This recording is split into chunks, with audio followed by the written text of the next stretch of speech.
Hello friends, welcome back to my channel. ഇന്ന് നമുക്കൊരു cutlet ഉണ്ടാക്കിയാലോ? Beetroot cutlet. നമുക്ക് പെട്ടെന്ന് ഉണ്ടാക്കിയെടുക്കാൻ പറ്റിയ നല്ലൊരു കട്ട്ലറ്റാണ് കേട്ടോ.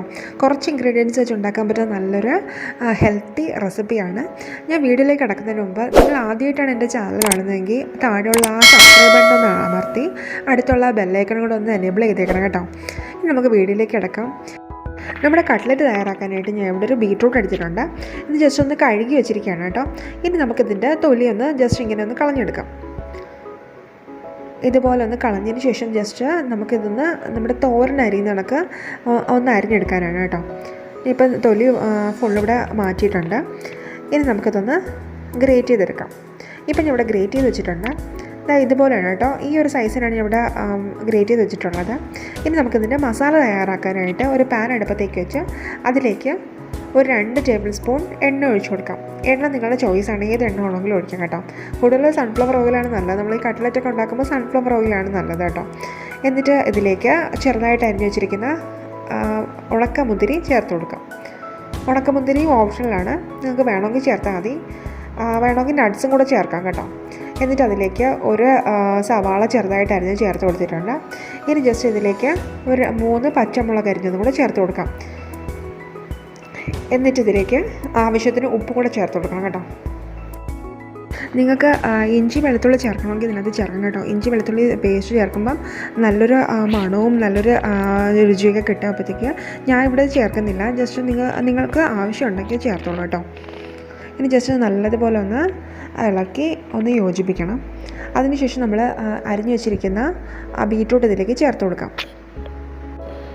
എന്നിട്ട് നല്ലതുപോലെ ഒന്ന് ഇളക്കി യോജിപ്പിച്ച് കൊടുക്കണം കേട്ടോ. ഈ ജസ്റ്റ് നമ്മുടെ ബീട്രൂട്ട് ഒന്ന് വേകണം. അപ്പോഴത്തേക്ക് അതിന് വേണ്ടി കുറച്ച് വെള്ളവും കൂടെ ഒഴിച്ച് നമുക്കിതൊന്ന് അടച്ചു വെച്ചൊന്ന് വേവിച്ചെടുക്കാം.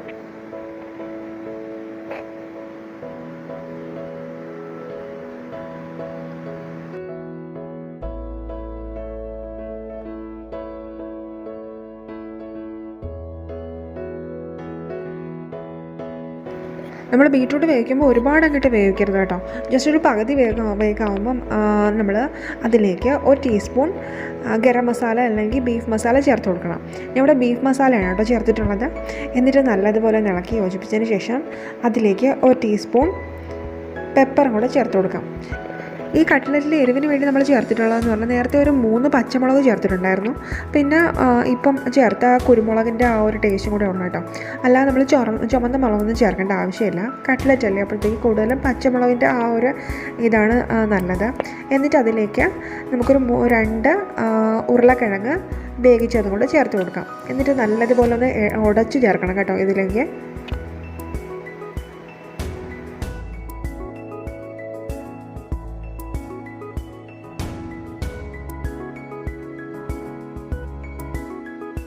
ഇപ്പോൾ ഇത് നല്ലതുപോലെ ഒന്ന് ഉടഞ്ഞു വന്നിട്ടുണ്ട്. ഇനി നമുക്കത് ഗ്യാസ് ഓഫ് ചെയ്യാം. നമ്മുടെ മസാല ഇവിടെ റെഡി ആയിട്ടുണ്ട്. ഇനി നമുക്കൊരു ബൗളിലേക്ക് ഒരു 2 ടേബിൾ സ്പൂൺ മൈദ ഇട്ട് കൊടുക്കാം കേട്ടോ. ഈ മൈദ നമ്മൾ ജസ്റ്റ് ഒന്ന് മുക്കി പൊരിച്ചെടുക്കാൻ വേണ്ടിയാണ് കേട്ടോ. ഈ മൈദ ഒന്ന് ജസ്റ്റ് ഒന്ന് ഡൈല്യൂട്ട് ചെയ്യണം. കുറച്ച് വെള്ളം ഒഴിച്ച് ഒരു നല്ല ലൂസായിട്ടുള്ള കൺസിസ്റ്റൻസിയിൽ എടുക്കണം കേട്ടോ, ഇതുപോലെ. എന്നിട്ട് നമ്മളിത് ചൂടാറിയതിന് ശേഷം നമുക്ക് ജസ്റ്റ് ഒന്ന് ചെറിയൊരു ബോളാക്കിയിട്ട് അത് ജസ്റ്റ് ഒന്ന് പ്രസ് ചെയ്ത് കൊടുക്കാം. നമ്മുടെ കട്ട്ലറ്റിൻ്റെ ഷേപ്പ് അറിയാമല്ലോ, അതുപോലെ ഒന്ന് ജസ്റ്റ് പ്രസ് ചെയ്ത് കൊടുത്താൽ മതി കേട്ടോ, ഈ ഒരു ഷേപ്പിൽ. എന്നിട്ട് നമുക്കിത് ബാക്കിയുള്ളതെല്ലാം ഇതുപോലെ ഒന്ന് ചെയ്തെടുക്കാം.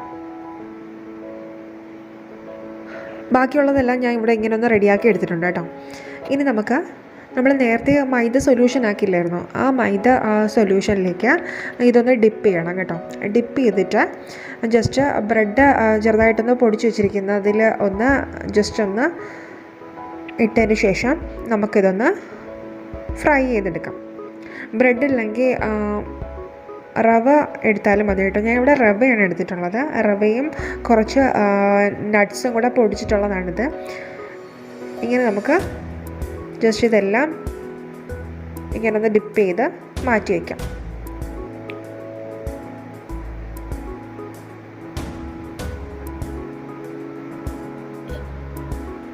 ഞാനിവിടെ ബാക്കിയുള്ളതെന്താ ഇങ്ങനെ ഒന്ന് ജസ്റ്റ് ഒന്ന് കോട്ട് ചെയ്ത് വെച്ചിട്ടുണ്ട് കേട്ടോ. ഇനി നമുക്കിതൊന്ന് ഫ്രീസറിലേക്ക് വെക്കണം. ജസ്റ്റ് ഫ്രിഡ്ജിലേക്ക് വെച്ചാൽ മതി.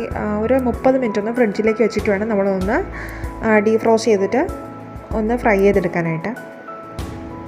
ഇപ്പം ഞാൻ ഇവിടെ ഫ്രിഡ്ജിൽ വെച്ചിട്ട് എടുത്തിട്ടുണ്ട്. 30 മിനിറ്റ് കഴിഞ്ഞിട്ടുണ്ട്. ഇനി നമുക്കിതൊന്ന് ഡീഫ്രോസ്റ്റ് ചെയ്തിട്ട് നമുക്കൊന്ന് ഫ്രൈ ചെയ്തെടുക്കാം.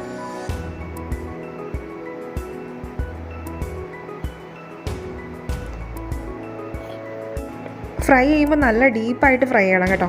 നമ്മൾ നേരത്തെ ബീട്രൂട്ടൊക്കെ ചെറുതായിട്ടൊന്ന് വേവിച്ചിട്ടുള്ളായിരുന്നു. അപ്പോൾ ഇനി ഈ എണ്ണയിൽ കിടന്ന് ബാക്കിയുള്ള വേവും കൂടെ കംപ്ലീറ്റ് ചെയ്യണം. അപ്പോഴത്തേക്ക് ഇത് നല്ലതുപോലെ ഒന്ന് ഒരു സൈഡ് നല്ലതുപോലെ ഒന്ന് ആയി വന്നിട്ടുണ്ട്. ഇനി അടുത്ത സൈഡും കൂടെ ഒന്ന് ഇതുപോലെ ഒന്ന് ഫ്രൈ ചെയ്തെടുക്കണം. നമ്മൾ ബ്രെഡിൻ്റെ ക്രംസിൽ ഇങ്ങനെ കോട്ട് ചെയ്യുകയാണെങ്കിൽ ജസ്റ്റ് പെട്ടെന്നൊന്നും കരിഞ്ഞു പോവും. പക്ഷേ ഇത് അങ്ങനെയല്ല. നമ്മുടെ റവയിലാണെങ്കിൽ ഇത് നല്ലതുപോലെ ഒന്ന് ഫ്രൈ ആയാൽ ഇത് ജസ്റ്റ് ഇങ്ങനെ ഒന്ന് കളർ മാറത്തുള്ളൂ കേട്ടോ. ഇതിപ്പോൾ നല്ല ബ്രൗൺ കളറായിട്ടുണ്ട്. നല്ല മുരുമുരാന്നായിട്ടുണ്ട് കേട്ടോ. ഇതുപോലെ ബാക്കിയുള്ളതെല്ലാം നമുക്കിങ്ങനെ ഒന്ന് ഫ്രൈ ചെയ്തെടുക്കാം. ഇപ്പോൾ നമ്മുടെ ബീട്രൂട്ടിൻ്റെ കട്ട്ലറ്റ് ഇവിടെ റെഡി ആയിട്ടുണ്ട്. നല്ല ടേസ്റ്റാണ് കേട്ടോ. നിങ്ങൾ എന്തായാലും ഒന്ന് ട്രൈ ചെയ്ത് നോക്കണം. നമുക്ക് പെട്ടെന്ന് ഉണ്ടാക്കിയെടുക്കാനായിട്ട് പറ്റും. നമ്മുടെ വീട്ടിലുള്ള ഇൻഗ്രീഡിയൻസ് വെച്ച് ഉണ്ടാക്കാൻ പറ്റുന്ന നല്ലൊരു കട്ട്ലറ്റാണ്. ബീട്രൂട്ട് ഇഷ്ടമല്ലാത്തവർക്കും ഇഷ്ടപ്പെടുന്നൊരു കട്ട്ലറ്റാണ്. അത്രയ്ക്ക് നല്ലൊരു കട്ട്ലറ്റാണ്. നിങ്ങൾ എന്തായാലും ഒന്ന് ട്രൈ ചെയ്ത് നോക്കണം കേട്ടോ. നിങ്ങൾക്ക് ഈ വീഡിയോ ഇഷ്ടപ്പെട്ടെങ്കിൽ എൻ്റെ ചാനൽ സബ്സ്ക്രൈബ് ചെയ്യാൻ മറക്കരുത്. എന്നിട്ട് താഴെയുള്ള ആ ബെല്ലൈക്കൺ കൂടെ ഒന്ന് അമർത്തണം. എന്നിട്ട് അവളൊന്ന് ഓപ്ഷൻ എനേബിൾ ചെയ്യുക.